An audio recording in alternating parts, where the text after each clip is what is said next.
The email notification on my phone buzzed at 0300 hours in the middle of the Afghan desert. Credit alert, 4,200 charge at Nordstrom in Seattle. I stared at the screen, sand whipping against our makeshift shelter, wondering how I could be shopping for luxury handbags while dodging mortar fire 12,000 miles away. I'd love to know which corner of the globe you're watching from. And if this story speaks to you, make sure to subscribe. Tomorrow's video is one you absolutely can't miss.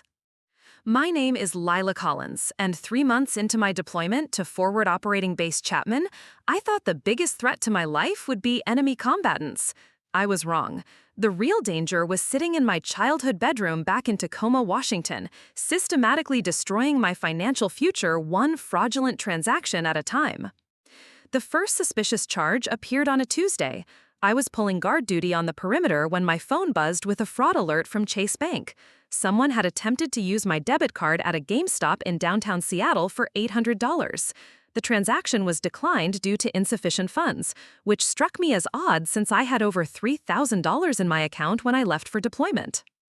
I called the fraud hotline during my break, navigating through automated menus while Apache helicopters thundered overhead. The customer service representative, Sharon, had that practiced sympathy in her voice that told me she dealt with this daily. Miss Collins, we're showing several declined attempts over the past week. It looks like someone has been trying to access your account repeatedly. We've temporarily frozen your card for security purposes. Several attempts over a week? This was the first alert I'd received. I asked Sharon to read me the transaction history from the past month. What she told me made my blood run cold in the 110-degree heat. Best Buy, $2,400. Approved. Target, $890. Approved. Amazon, $1,200. Approved. Victoria's Secret, $650. Approved. Apple Store, $3,100. Approved. The list went on for 15 minutes. Over $12,000 in charges, all approved, all made in the Seattle area while I was dodging IEDs in Afghanistan.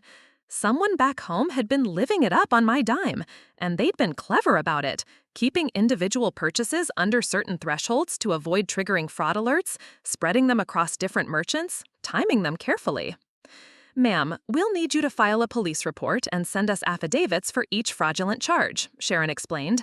In the meantime, we can issue you a new card, but it'll take 7 to 10 business days to reach your current address. 7 to 10 business days to a forward operating base in Afghanistan meant 3 weeks if I was lucky. I hung up and stared at the desert landscape, trying to process what had just happened. Someone had stolen my identity, but this wasn't some random criminal who'd skimmed my card at a gas station. This was personal. This was someone who knew I was deployed, knew I wouldn't be checking my statements regularly, knew I'd be difficult to reach. The pieces started falling into place over the next few days as I investigated further.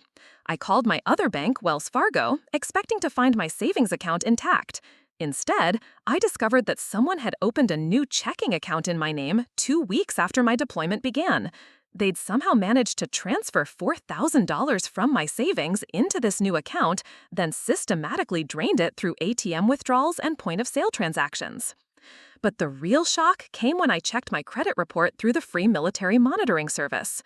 3 new credit cards had been opened in my name: a Capital One Venture card with a $5,000 limit, a Chase Sapphire with a $7,500 limit, and a Discover card with a $3,000 limit. All 3 were maxed out. I was staring at over $25,000 in fraudulent debt, and I was 8,000 miles away from home with no way to physically address the situation. The irony wasn't lost on me. I was fighting to protect American freedoms while someone back home was systematically stealing mine. The investigation process from a combat zone was a nightmare of dropped satellite calls and time zone confusion. Bank representatives struggled to understand why I couldn't just visit a local branch. Police departments put me on hold for 40 minutes at a time. Credit card companies required notarized affidavits that I couldn't obtain without traveling to the main base, a 4-hour convoy ride through hostile territory. 3 weeks into the investigation, I finally got a break. Detective Maria Rodriguez from the Tacoma Police Department called me back with an update that made my stomach drop. Miss Collins, we've reviewed the security footage from several of the locations where your cards were used. We have a clear identification of the perpetrator. She paused, and I could hear papers shuffling. The person using your cards appears to be a young woman, approximately 5'6", brown hair, early 20s. She seems very comfortable using the cards. No hesitation, no looking around nervously. She's shopping like she owns them. The description sounded familiar, but I couldn't place it until Detective Rodriguez mentioned one more detail. In several of the videos, she's accompanied by a man who appears to be her boyfriend. They're holding hands, laughing, clearly enjoying themselves. At the Apple Store, they spent over an hour testing products before making their purchase. This isn't some desperate junkie grabbing what they can and running. This is someone who feels entitled to spend your money. That night, lying in my bunk while incoming fire rattled our compound, I made a list of everyone who had access to my personal information. The list was shorter than I expected. My parents, my younger brother Marcus, my sister Bethany, and my ex-boyfriend Derek, whom I dated for 2 years before deployment. Derek was my first suspect. Our breakup hadn't been pleasant. He'd accused me of choosing the military over our relationship, and I'd accused him of being too immature to handle dating someone with real responsibilities. But Derek was 6'2" and built like a linebacker. The woman on the security footage was petite. That left my family. My parents were in their 50s, financially stable, and had always been supportive of my military service. My brother Marcus was 19 and away at college in Oregon. And then there was Bethany. Bethany was 22, 5'6", with brown hair that she changed styles more often than most people changed clothes.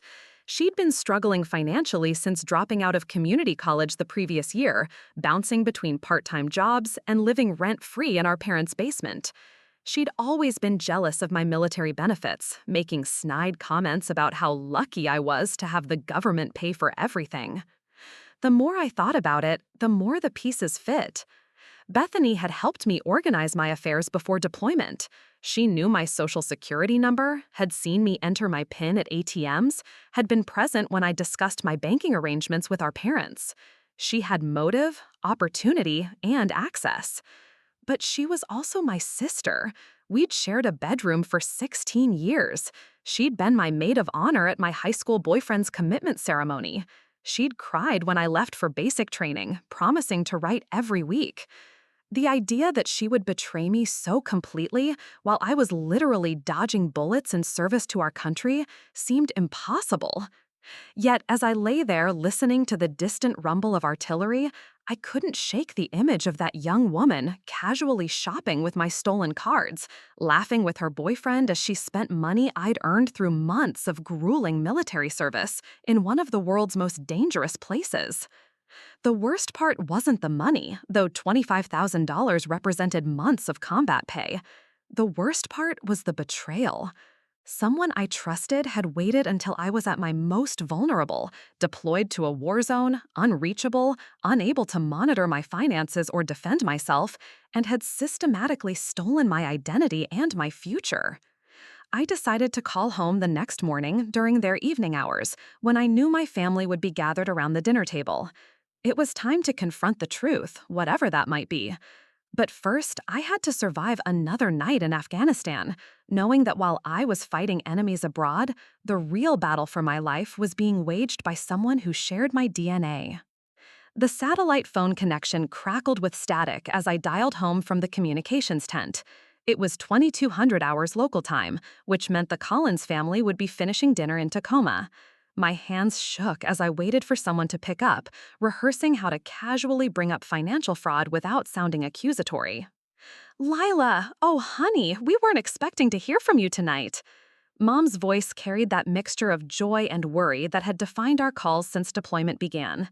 "Hold on, let me get everyone. Marcus is here for the weekend from Oregon State." I heard shuffling, chair scraping, and then a chorus of voices as my family gathered around their kitchen speakerphone. Dad's gruff, "How's our soldier doing?" Marcus teasing me about military food, and then Bethany's voice, slightly breathless, like she'd rushed in from another room. "Hey, Lai, God, I miss you so much. Are you staying safe over there?" The concern in her voice sounded genuine, but I'd learned in Afghanistan that appearances could be deadly deceptive. Enemy combatants often looked like harmless civilians until they revealed the bomb vest underneath. "I'm good, staying alert," I said, then took a breath. "Actually, I'm calling because something weird happened with my bank accounts. Someone's been using my cards while I'm deployed." The silence on the other end stretched long enough that I wondered if we'd lost connection. Then Dad cleared his throat.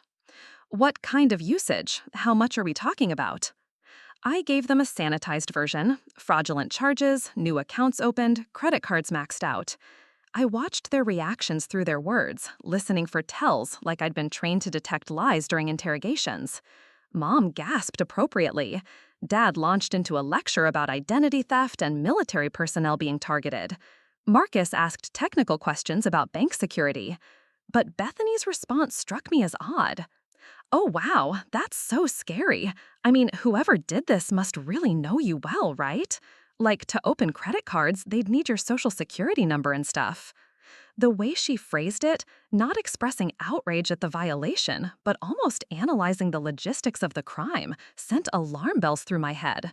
She was right, of course. This wasn't random fraud. This was an intimate betrayal. A lot of love and effort went into bringing this story to life. If you're enjoying it, we'd be so grateful if you'd subscribe to our channel. Now, back to where we left off. "The police are investigating," I said, watching for reactions. "They have security footage from several stores. Apparently, it's a young woman, about 5'6", brown hair, early 20s. This time, the silence was deafening. When Bethany finally spoke, her voice had changed pitch slightly. "Well, that describes like half the women in Seattle. I hope they catch whoever did this to you." After we hung up, I sat in the communications tent staring at the phone.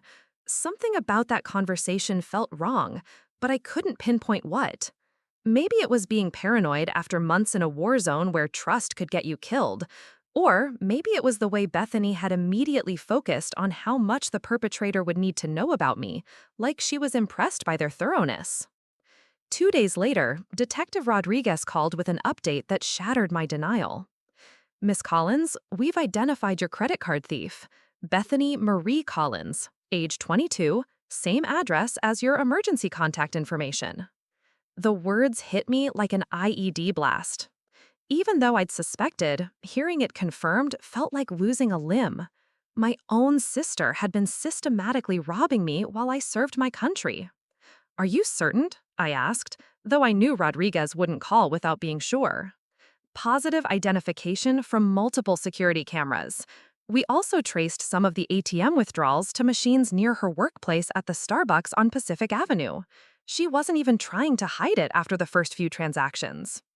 Rodriguez explained they'd obtained a warrant to search Bethany's room and found shopping bags filled with items purchased on my credit cards. Designer clothes still with tags, electronics, makeup, even a laptop she'd bought herself for college despite having dropped out months earlier. The most damning evidence was a notebook where she'd written down my credit card numbers, expiration dates, and security codes. She'd also researched credit limits and payment due dates, treating my financial destruction like a business plan. "We're issuing a warrant for her arrest tomorrow morning," Rodriguez said. "Given the amount involved and the fact that you're active duty military, she's looking at federal charges. This isn't just identity theft, it's theft from a service member, which carries enhanced penalties." That night, I called my parents. This conversation would be different. No more fishing for information or hoping I was wrong. Time for truth. Dad answered on the second ring.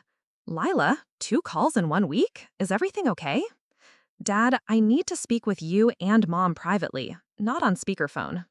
He must have heard something in my voice because he immediately moved to their bedroom and closed the door. "What's wrong, sweetheart?" "The police identified who stole my identity. It's Bethany." The silence stretched so long I thought we'd been disconnected. When Dad finally spoke, his voice was barely a whisper. Oh God, Lila, I'm so sorry." Mom's reaction was immediate and devastating. I could hear her crying in the background as Dad explained. Then she got on the phone herself. "Honey, we had no idea. I mean, she'd been spending more lately, but she said she'd gotten a promotion at Starbucks. She bought me a beautiful necklace for my birthday last month. Mom's voice broke. She bought it with your money. The betrayal had tentacles that reached beyond just me. Bethany had used my stolen funds to play the generous daughter, buying gifts that made our parents proud while I earned my pay dodging mortar round in the Afghan desert. Dad took back the phone. What can we do? How do we fix this? The police are arresting her tomorrow. There's going to be federal charges because I'm active duty in the military. Dad, she stole over $25,000. This isn't a mistake or a moment of weakness. This was calculated theft over months. I heard Dad explaining to Mom, then more crying. When he returned, his voice had changed.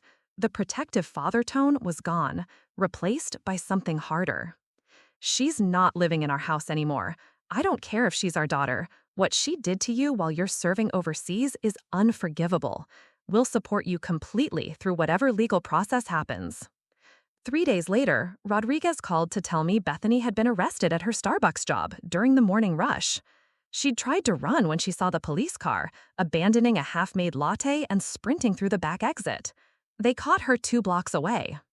She's claiming she was going to pay it all back, Rodriguez said, with the weary tone of someone who'd heard every excuse. Pay it back with what? Bethany made maybe $1,200 a month at Starbucks when she actually showed up for shifts. At that rate, assuming she spent nothing on herself and devoted every penny to restitution, it would take her nearly 2 years to repay what she'd stolen. And that was just the principal. It didn't account for interest, fees, or the damage to my credit rating. But Rodriguez had more disturbing news. During questioning, Bethany had revealed she'd been planning to steal my military benefits too. She'd researched how to file fake claims for family hardship allowances and had been working on forging documents to claim she was my dependent. She had a whole folder of paperwork, Rodriguez explained. Bank statements, benefit forms, even a fake rental agreement showing you two living together. If she hadn't gotten greedy with the credit cards, she might have succeeded in stealing your housing allowance and family separation pay too. The scope of her planned theft was breathtaking. This wasn't an opportunistic crime. This was a comprehensive scheme to financially destroy me while profiting from my military service. She'd weaponized my trust and our family relationship to fund her lifestyle while I risked my life for our country's freedom. The arraignment was scheduled for the following week. Because I was deployed, I'd participate via video conference from the base's legal office. For the first time since deployment began, I was grateful to be 8,000 miles away. I didn't think I could sit in the same room as Bethany without saying something that might hurt the prosecution's case. But distance couldn't protect me from the emotional devastation. My sister, the person who'd braided my hair before school, who'd covered for me when I snuck out in high school, who'd promised to keep my room exactly as I'd left it, had systematically betrayed every bond we'd ever shared. The worst part was wondering how long she'd been planning it. Had she volunteered to help with my pre-deployment paperwork specifically to steal my information? Had she been calculating my overseas pay while hugging me goodbye at the airport? Had every "I miss you" in her letters been a lie designed to keep me unsuspicious while she robbed me blind? As I prepared for the legal battle ahead, I realized the enemy I'd been trained to fight was nothing compared to the one who'd been hiding in my own family. The arraignment took place in a sterile federal courtroom in Seattle while I sat in a cramped legal office at FOB Chapman, staring at a pixelated video feed that kept freezing every few minutes. The technology made everything feel surreal, like watching a movie about someone else's life falling apart. Bethany appeared on screen wearing an orange jumpsuit that made her look younger than her 22 years. Her hair, usually perfectly styled, hung limp around her face. She wouldn't look directly at the camera, which meant she wouldn't look at me. Even through the grainy connection, I could see she'd been crying. Judge Patricia Yamamoto presided with the no-nonsense efficiency of someone who'd seen too many family betrayal cases. She read the charges in a monotone that somehow made them sound worse: identity theft, credit card fraud, bank fraud, theft from a military service member, conspiracy to commit benefits fraud. Miss Collins, Judge Yamamoto addressed Bethany, you understand these charges could result in up to 15 years in federal prison and restitution requirements that will follow you for decades? Bethany's voice was barely audible through the connection. Yes, Your Honor. Her public defender, a tired-looking man named Gerald Murphy, entered a plea of not guilty and requested bail. The federal prosecutor, Assistant U.S. Attorney Sarah Chen, argued that Bethany was a flight risk who'd already demonstrated a pattern of deception and theft. Your Honor, the defendant has shown sophisticated planning in this scheme. She researched federal benefits, created false documentation, and maintained the deception for months while the victim served in Afghanistan. This wasn't impulse. This was calculated exploitation of her sister's military service. Judge Yamamoto set bail at $50,000, which might as well have been $50 million for my family. Mom and Dad had maybe $3,000 in savings, and their house still carried a mortgage. Bethany would remain in federal custody until trial. As the arraignment ended, Bethany finally looked at the camera. Even through the poor connection, I could see her mouth the words, "I'm sorry." I reached over and disconnected the call. The next 3 weeks brought a parade of legal meetings via video conference. Prosecutor Chen walked me through the evidence they'd assembled, and it was more damaging than I'd imagined. Bethany hadn't just stolen my current information, she'd been planning this theft since before my deployment announcement. Chen showed me browser history from Bethany's laptop, seized during the search warrant. She'd been researching military pay scales, deployment allowances, and credit card application processes as early as 6 months before I left for Afghanistan. She'd even joined online forums where people discussed military benefits, posing as a service member's spouse to gather intelligence.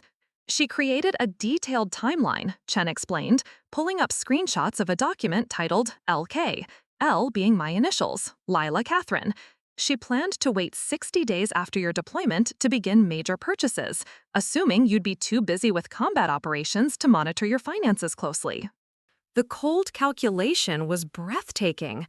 While I'd been saying goodbye to friends, completing final training exercises, and emotionally preparing for war, Bethany had been preparing for financial war against me.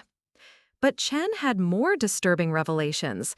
During her interrogation, Bethany had admitted she'd originally planned to involve Marcus, our younger brother, in the scheme. She'd approached him during Christmas break, suggesting they help Lila by managing her finances while she's deployed. Marcus had immediately refused and threatened to tell our parents if she mentioned it again. Your brother's testimony will be crucial, Chen said.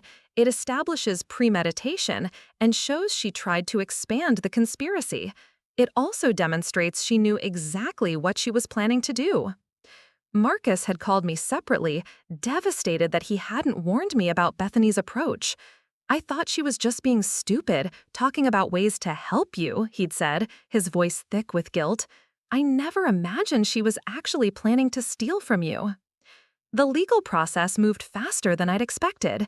Bethany's public defender quickly realized the evidence was overwhelming and began pushing for a plea bargain. The stolen merchandise found in her room, the notebook with my financial information, the browser history showing months of premeditation, the attempted benefits fraud, it all pointed to lengthy federal prison time if she went to trial.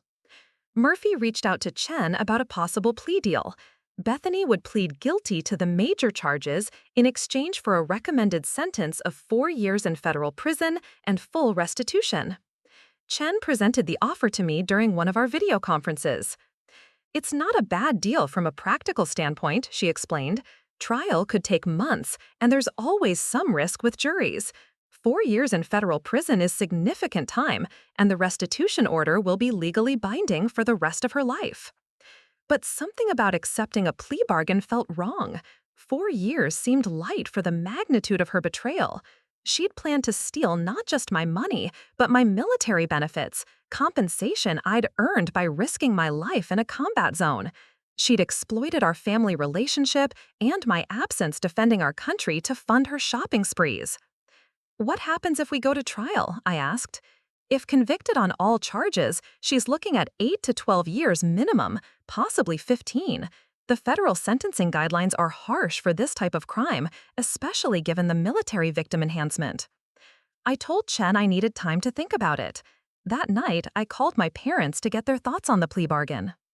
Mom answered, and I could hear the strain in her voice immediately. The past month had aged her tremendously. "Lila, honey, we've been talking about this constantly. Part of us wants her to face the full consequences of what she did to you. But she's still our daughter, and 4 years in federal prison, it's going to destroy her life." Dad took the phone. His voice was harder than Mom's, but still conflicted. "Whatever you decide, we'll support. But I keep thinking about something. She had months to change her mind.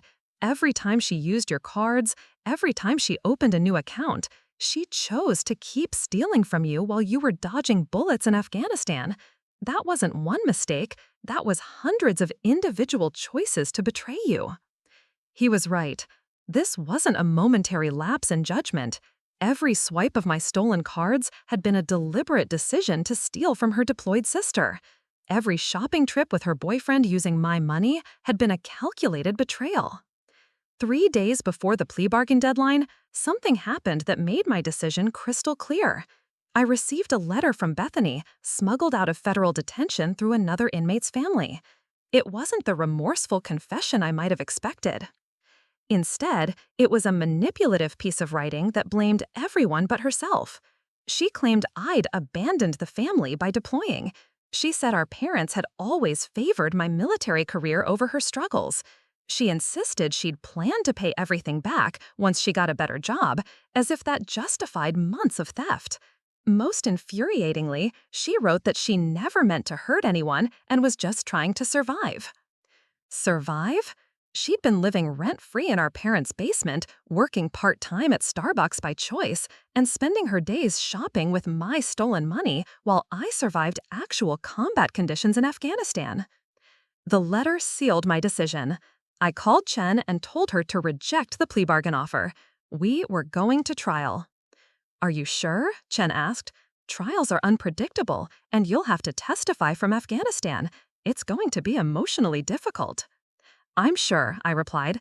"She needs to face the full consequences of what she did. 4 years isn't justice for someone who spent months planning to destroy her sister's life while that sister served in combat." Chen accepted my decision with professional approval. "I think you're making the right choice. The evidence is overwhelming, and the federal sentencing guidelines will ensure appropriate punishment." As I prepared for trial testimony from a war zone, I realized this legal battle had become as important as any mission I'd undertaken in Afghanistan. Bethany had attacked not just my finances, but the principles I'd sworn to defend: duty, honor, and the trust that holds families and societies together. She was about to learn that stealing from a combat veteran carries consequences she'd never calculated in her months of criminal planning. The trial began on a crisp October morning in Seattle while I was preparing for a dawn patrol through the Kunar province. Judge Yamamoto had agreed to accommodate my deployment schedule, meaning my testimony would come via secure military satellite link during Afghanistan's evening hours when the courthouse was still in session. Prosecutor Chen had warned me that Bethany's defense strategy would be predictable but potentially effective. Paint her as a struggling young woman who made desperate choices, emphasize our family relationship, and minimize the sophistication of her planning. Public Defender Murphy had even hired a mitigation specialist to testify about Bethany's difficult childhood and abandonment issues. The prosecution's opening statement, which Chen read to me over the phone, was devastating in its simplicity. She'd laid out the timeline of Bethany's crimes like a military operation briefing, complete with charts showing the escalation of theft and exhibits of the planning documents found on her laptop. "Ladies and gentlemen of the jury," Chen had begun, "this case is about the systematic exploitation of trust and military service. While Lila Collins risked her life defending American freedom in Afghanistan, her sister Bethany Collins was at home methodically stealing that freedom from her, the financial freedom Lila had earned through years of military service." The first 3 days of trial established the technical aspects of the fraud. Bank representatives testified about the sophisticated methods used to access my accounts. Credit card company investigators explained how Bethany had manipulated their application processes. Detective Rodriguez walked the jury through the evidence recovered from Bethany's room and computer. But the moment that changed everything came on day 4, when Chen introduced evidence I hadn't known existed. During their forensic examination of Bethany's laptop, FBI cybercrime specialists had recovered deleted social media posts and private messages that revealed the true scope of her betrayal. Chen called FBI agent Lisa Park to the stand. Agent Park had 20 years of experience in financial crimes and spoke with the clinical precision of someone who'd seen every variation of human greed. We recovered approximately 200 deleted Instagram posts and stories documenting the defendant's purchases, Park testified. These posts were tagged with hashtags like #TreatYourself, #DeservedIt, and #SisterLove. She was actively bragging about her spending sprees on social media while her sister served in Afghanistan. The social media evidence was damning beyond anything I'd imagined. Bethany hadn't just stolen from me, she'd celebrated it publicly. Photos of herself wearing designer clothes bought with my credit cards, videos of expensive dinners with her boyfriend Derek Paulson, even posts from a weekend trip to Las Vegas that she'd funded entirely with my stolen money. But the private messages Agent Park had recovered were worse. Bethany had been texting with Derek about her financial windfall, describing me as too stupid to notice, and joking about how military people were easy marks because they were always deployed somewhere. In one particularly brutal message exchange, Derek had asked if she felt bad about stealing from her deployed sister. Bethany's response, sent while I was literally under mortar fire: "She chose the military over family. Now the military can take care of her. I'm taking care of myself." Agent Park read that message aloud in the courtroom, and Chen told me later that 2 jurors visibly recoiled. The callousness of stealing from a deployed family member was bad enough, but celebrating it while I faced enemy fire crossed into sociopathic territory. The prosecution's case grew stronger when Marcus took the stand. My little brother, now 20 and mature beyond his years, testified about Bethany's recruitment attempt during Christmas break. His testimony was devastating because it showed premeditation and conspiracy. "She told me Lila would never know if we were smart about it," Marcus testified, his voice steady despite the emotional weight. "She said military people deployed to combat zones don't have time to check their bank statements, and by the time Lila came home, we could have everything sorted out." Murphy tried to discredit Ruckus during cross-examination, suggesting he was biased in favor of his war hero sister. Marcus's response silenced the courtroom. "Sir, I love both my sisters, but loving someone doesn't mean covering up when they commit federal crimes against your other sister who's serving in combat. Bethany asked me to help steal from Lila while Lila was risking her life for our country.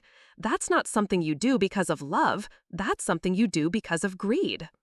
The defense's case began on day 6, and Murphy's strategy was exactly what Chen had predicted.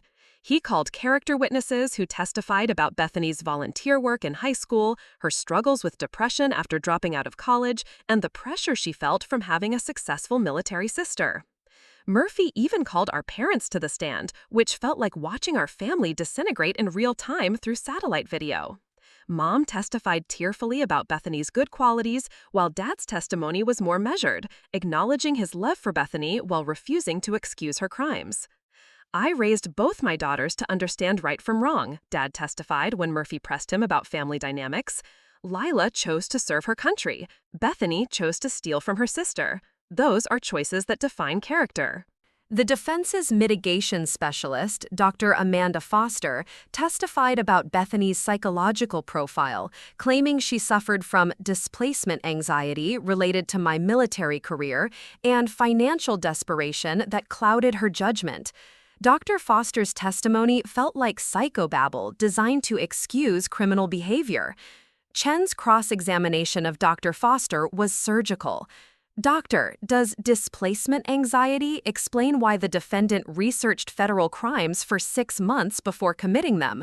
Does financial desperation explain why she bought luxury handbags instead of paying for basic necessities?" The moment I'd been dreading arrived on day 8, my testimony via satellite link from Afghanistan. The courtroom's video screen showed 12 jurors staring at me in my combat fatigues, dust from that morning's patrol still visible on my uniform. The contrast between my environment and theirs was stark. I was testifying from a war zone about crimes committed in suburban Seattle. Chen guided me through my testimony methodically. I explained my pre-deployment financial arrangements, the discovery of the fraud, and the impact on my military service. When she asked about the emotional toll, I kept my response measured and professional. Your Honor, I joined the military to serve my country and protect American freedoms. Those freedoms include the right to financial security and family trust. Bethany's crimes didn't just steal my money, they stole my peace of mind while I served in combat, forcing me to worry about financial destruction at home while focusing on survival and mission completion in Afghanistan. Murphy's cross-examination attempted to portray me as the successful sister who'd left Bethany behind, but his questions backfired spectacularly. When he suggested I'd abandoned my family by deploying, I responded with the facts of military service. Sir, I didn't abandon my family. I volunteered to serve my country in combat so families like mine could sleep safely at home. The military isn't abandonment, it's sacrifice. What Bethany did while I made that sacrifice speaks to her character, not mine. The most powerful moment came when Murphy asked if I felt any responsibility for Bethany's desperation. My response was brief and devastating. Mr. Murphy, I take responsibility for protecting American freedom in Afghanistan. Bethany can take responsibility for choosing to steal from me while I did it. After my testimony, Chen called Derek Paulson as a rebuttal witness. Bethany's boyfriend had been granted immunity in exchange for his cooperation, and his testimony revealed the celebration and planning that had surrounded my financial destruction. Derek testified that Bethany had recruited him as an accomplice, having him accompany her on shopping trips to help carry purchases and validate parking tickets. He described expensive dinners where they'd toast their good fortune and vacation planning funded entirely by my stolen money. She told me her sister was loaded from military pay and too dumb to notice missing money while deployed, Derek testified. She said military people were suckers who signed up to get shot at for mediocre pay, so she deserved the money more than Lila did. The trial concluded with closing arguments that crystallized the moral stakes involved. Murphy's closing painted Bethany as a confused young woman who'd made terrible mistakes but deserved mercy. Chen's closing was a masterpiece of prosecutorial precision. This case isn't about mistakes, Chen told the jury. Mistakes are accidental. This case is about choices, hundreds of deliberate choices to steal from a combat veteran while she served our country. Bethany Collins planned these crimes for months, celebrated them on social media, and showed no remorse until she was caught. The defendant didn't make a mistake. She made a career out of betraying her sister's trust and service. The jury deliberated for 4 hours. When they returned, their verdict was unanimous on all counts: guilty. The sentencing hearing was scheduled for 3 weeks after the guilty verdict, giving both sides time to prepare impact statements and mitigation arguments. I'd returned from Afghanistan 2 days earlier. My deployment had ended just in time for me to attend in person rather than through video link. Walking into the federal courthouse in Seattle felt surreal after months in combat zones. The marble floors and fluorescent lighting seemed impossibly clean compared to the dust and chaos I'd left behind. More unsettling was knowing I'd face Bethany in person for the first time since discovering her betrayal. The prosecution had prepared a comprehensive victim impact presentation that went far beyond financial damage. Chen had worked with military legal experts to document how Bethany's crimes had affected my military service, my security clearance investigation, and my future career prospects. Financial crimes against military personnel create national security implications, Chen explained during our pre-hearing conference. Your sister's theft required you to divert attention from combat operations to handle financial emergencies. That kind of distraction in a war zone doesn't just affect you, it affects your unit's safety and mission effectiveness. She was right. I'd spent countless hours on satellite phones with ANCs and credit agencies when I should have been focused on keeping my soldiers alive. There had been nights when I'd stayed awake worrying about bills and credit scores instead of getting rest before dangerous patrols. Bethany's crimes had literally compromised my ability to serve effectively in combat. Your Honor, Bethany Collins is not a career criminal. She's a young woman who made catastrophic choices during a period of psychological distress. She comes from a good family, has strong community ties, and has expressed genuine remorse for her actions. The manipulative part of Murphy's argument was his request for a family-preserving sentence that would allow Bethany to maintain relationships with our parents and eventually rebuild trust with me. He suggested that extensive incarceration would further traumatize a family already damaged by the crimes. When Judge Yamamoto asked if I wanted to give a victim impact statement, I stood and faced Bethany directly for the first time since discovering her betrayal. Your Honor, I joined the military to serve my country and protect American freedoms. For 8 years, I've made sacrifices to defend the values that make our society possible: trust, honor, duty, and family loyalty. While I served in Afghanistan, dodging mortar fire and protecting American interests, my sister systematically destroyed those same values for shopping money. She didn't just steal my finances, she stole my ability to focus on combat missions because I was worried about bills at home. She nearly destroyed my military career with fraudulent benefit claims. She violated every bond of trust that holds families together. What makes this worse is that she celebrated it. While I was risking my life for our country's freedom, she was posting on social media about how much fun she was having spending my combat pay. She treated my military service like a personal ATM and my deployment like an opportunity for criminal profit. Bethany had hundreds of chances to stop. Every time she used my stolen cards, every time she opened a fraudulent account, every time she filed fake benefit claims, she chose to continue betraying me. This wasn't a mistake. It was a sustained criminal enterprise targeting a deployed service member. I don't want sympathy for my sister. I want justice. I want her to face consequences that match the magnitude of her betrayal. And I want other families to know that stealing from deployed military personnel will result in serious federal prison time. When I finished, Bethany was crying silently, still unable to look at me. Judge Yamamoto nodded and asked if she wanted to make a statement before sentencing. Bethany stood slowly, her voice barely audible as she began what sounded like a prepared apology. But her words revealed the same self-centered thinking that had driven her crimes. Your Honor, I know what I did was wrong, and I'm sorry for hurting my family. I never meant for things to go this far. I was struggling financially and made bad choices when I felt desperate and alone. She paused, finally looking at me. Lila, I know you hate me now, but I hope someday you can forgive me.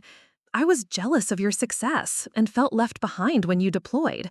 I convinced myself I deserved some of what you had because you seemed to have everything figured out while I was falling apart. Even her apology was about her feelings, her struggles, her justifications. There was no acknowledgement of the months of planning, the celebration on social media, or the near destruction of my military career. She was still making herself the victim of circumstances, rather than accepting responsibility for deliberate criminal choices. Judge Yamamoto listened patiently, then delivered a sentence that reflected the seriousness of Bethany's crimes and their impact on military service and family trust. Judge Yamamoto took a 10-minute recess before announcing her sentencing decision, leaving everyone in the courtroom to sit with the weight of what had been revealed. I watched Bethany slumped at the defense table, occasionally wiping tears while Murphy whispered reassurances that rang hollow in the sterile courtroom air. When Judge Yamamoto returned, her expression was granite hard. She'd presided over federal court for 15 years and had clearly seen every variation of criminal behavior, but something about this case had affected her deeply. This court has reviewed all evidence, testimony, and sentencing memoranda in this matter, she began, her voice carrying the authority of federal justice. Miss Bethany Collins, your crimes represent a particularly egregious violation of trust that strikes at the foundation of military service and family loyalty. She paused, looking directly at Bethany. The evidence shows this was not a momentary lapse in judgment or a crime of desperation. This was a calculated, sophisticated criminal enterprise that you planned for months while your sister prepared for combat deployment. You exploited her trust, her absence, and her service to our country for personal financial gain. Judge Yamamoto's voice grew harder. What makes these crimes particularly reprehensible is the context in which they occurred. While Lila Collins risked her life defending American freedoms in Afghanistan, you were at home systematically stealing those freedoms from her. You celebrated your theft on social media while she faced enemy fire. You nearly destroyed her military career while she served with honor. The judge reviewed the specific charges and their maximum penalties, then addressed the defense's mitigation arguments. Mr. Murphy, your client's psychological evaluation and claims of family pressure do not excuse or diminish the severity of these crimes. Many young people face financial difficulties and family dynamics without resorting to federal crimes against deployed military family members. She turned back to Bethany. Your actions demonstrate a level of selfishness and callousness that this court finds deeply troubling. You had hundreds of opportunities to stop your criminal behavior. Instead, you escalated it, attempting to steal military benefits while continuing to max out credit cards opened in your sister's name. Judge Yamamoto's sentence was swift and decisive. Ms. Collins, you are hereby sentenced to 7 years in federal prison, followed by 3 years of supervised probation. You will pay full restitution in the amount of $63,412, including interest and penalties. This restitution order will remain in effect for the remainder of your life until paid in full. The courtroom was silent, except for Mom's quiet sobbing.